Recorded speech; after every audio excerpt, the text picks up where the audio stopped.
बिहारची जनताने करून दाखवलं आणि भूतो ना भविष्य सोनामी सारखा रिझल्ट बिहारनी दिलेला आहे एनडीएची बाजूनी. आणि भारतीय जनता पार्टी आणि बीजेपीचे कार्यकर्ता आणि सगळे बिहारचे वासियांना मनापासून खूप खूप अभिनंदन करते.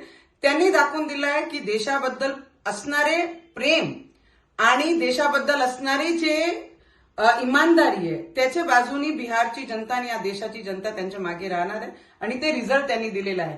पण काँग्रेसियांना आणि काँग्रेसवासियांना आणि जे उद्धव ठाकरेजी आहे महाराष्ट्रामध्ये जे ईव्हीएमचे रोने रोत आहे, मोर्चे काढताय, मंचावर जात आहे, भाषणं करतात आहे, त्यांना माझी एकच सल्ला आहे की बिहारमध्ये पाहून घ्या की काँग्रेसची कशी परिस्थिती झालेली आहे.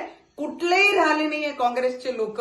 तर आता तरी सुधरा आणि ईव्हीएमचं रोना सोडा आणि ग्राउंडवर उतरून लोकांचे समस्या जाणून घ्या आणि त्याच्यावर काम करा. नाही काहीतरी त्याच बसून बिहारचं रिझल्ट तरी पाहून घ्या.